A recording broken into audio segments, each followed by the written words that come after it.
Staying in contact. I'm London Mitchell. The scammers are everywhere, texting us, invading our email, sending us robocalls, all in an effort to gain our trust and our money. So today, we're going to look at how we can prevent being scammed. My guest is the president of the local Better Business Bureau, Lane Montz. His suggestion?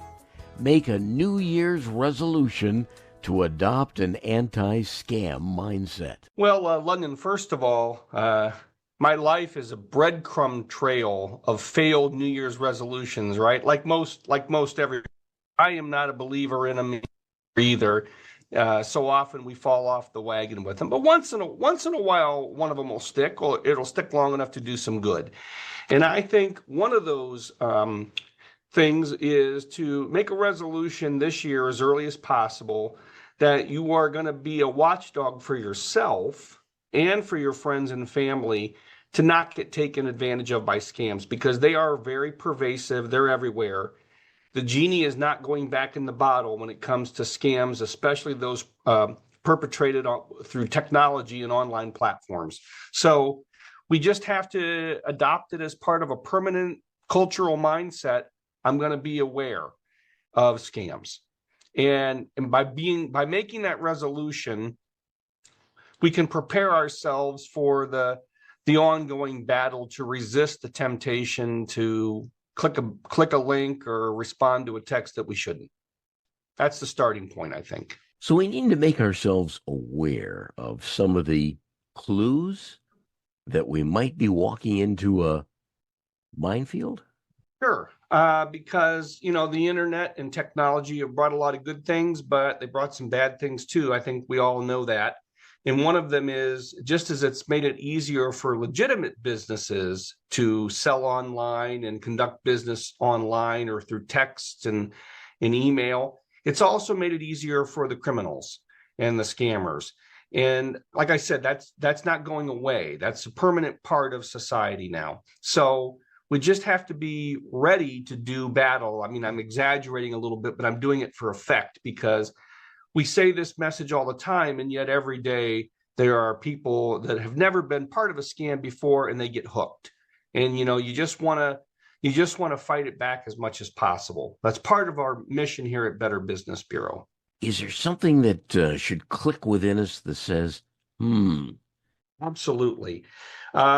So when I speak about scams, I really focus on the psychology of scams, London, because all scams, and that's true today, but it goes back to the beginning of time. All scams use psychology. And, even the traveling medicine salesman, the wagon traveling through the Wild West, they would go into a town, they would put on a presentation, they'd have shills in the audience. It was well orchestrated, and they would hook people psychologically, telling them what they wanted to hear and bringing them along. The psychology of scams is extremely powerful in the human mind. And that psychology, the same psychological tricks and tactics from the old days are still in effect today, even though it might be through email, even though it might be through a fake telephone call, and even though it might be through a fake website or a text. And now I've got to ask you, what is that psychology? Absolutely. I waited so that you would have to ask me that. Of course, I'm using psychology on you. I left it hanging there so you would ask. So the psychology is, I'm here at the BBB, but I came from private industry. I didn't come up through government. I didn't come up through nonprofits. I came up through private industry. And before I got my law degree, I was a sales and marketing professional. So I know a little bit about the psychology of the consumer. It's been well documented, I would say even proven, that the act of purchasing something, acquiring something, spending money, that moment of that transaction is emotional, not rational. And I'll say that again. The act of purchasing, of spending money on something to acquire something, whether it's a good or a service, it's emotional, not rational. And I know when I say that, I can see it in people's eyes. There's a certain group of people that say, no, no, no, no, no, Lane, that's not true for me. When I make a purchase, I do my investigation, I research, and I make a wise purchase. And I'm sure that's true for a lot of people. But the moment that they click the button to make the purchase, the moment that they pull the credit card out of their wallet or purse or the money out and they make the transaction, it's proven that that is an emotional moment for the brain. The brain releases a little bit of pleasure chemical like dopamine, a little squirt of it, and we get a little bit of an emotional or psychological high. Scammers and fraudsters down through time, without knowing the science of it, know that that's the truth. So what happens is, in that moment of emotionality rather than rationality, we are not thinking as clearly as we could. And so scams are designed to hook us. We've all heard the term the hook, right? Scammers, even legitimate salespeople, want the hook. The hook gets your brain thinking emotionally. And as long as the fraudster can keep you thinking emotionally, typically through creating a false sense of urgency that you must act now. Act now. That is an emotional tactic. Now, you can resist it if you're prepared, but if you're not and it catches you off guard, you are going to react emotionally. And so all good scams, all effective scams are designed to hook you emotionally and to keep you in the emotional state rather than the rational state. So if you are feeling, to answer your question, if you're feeling a sense of urgency, like if you don't act now, you're going to lose out on something, or if you do act now, you're going to get some life pleasure or you're going to advance your life in some way. Those are red flags, and you're going to feel those with legitimate purchases just as well as illegitimate purchases. Staying in contact, I'm London Mitchell. Today, it's all about how to protect ourselves from being scammed. My guest is the president of the local BBB, Lane Montz. We've been talking about how scammers play to our emotions, and certainly fear is one of those emotions. Fear of losing out if we don't act right away. I can give you some specific examples of where emotionality was used in a scam and how powerful it is, and that's the first red flag. Obviously, if someone's asking for money or personal information, that's another red flag. But when you get them together, that's when you're in the danger zone.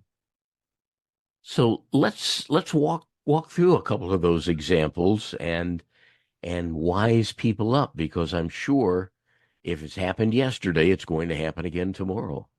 Yeah, it's happening right now as we talk, probably.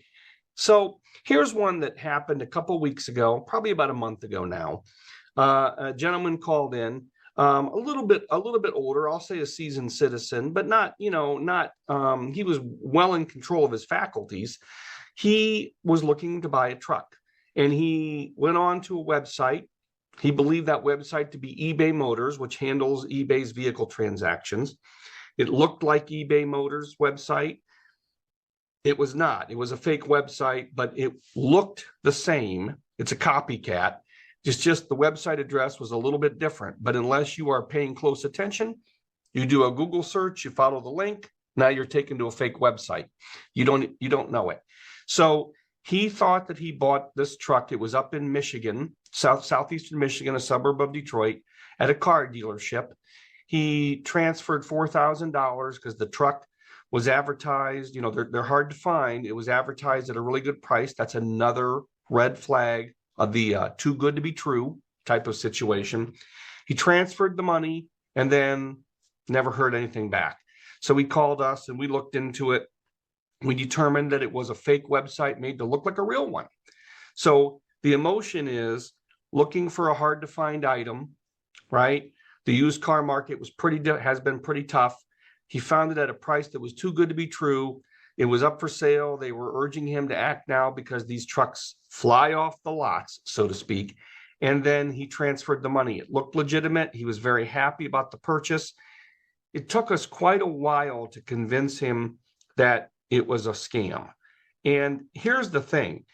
His emotion about the purchase was so strong that even after he finally acknowledged he had been scammed, what he still thought the truck was out there. What his brain convinced him had happened is that somebody had gotten in between him and the dealership, seeing that he was about to make a transaction and they had diverted the money to themselves. He wanted us to contact the dealership and let them know he was still going to come up and buy the truck. There was no truck. There was no dealership. It was all fictitious. And that is hard for people that are not deeply involved in technology to grasp and realize that the extent of which technology is being used for scams.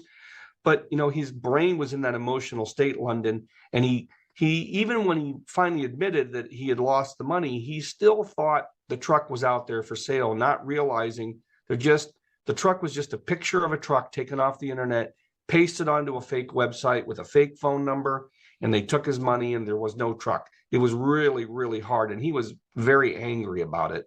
Probably a little bit angry with us just because we were the messenger, but it was a real sad situation.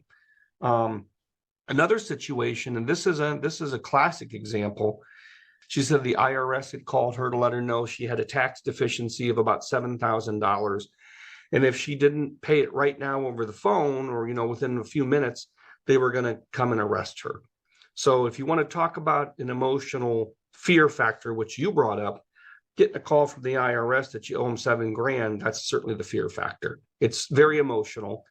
They created a sense of urgency that if she didn't act, she would be, she'd be arrested. And she called me and asked me what to do. But those are two examples of how there's an emotional hook.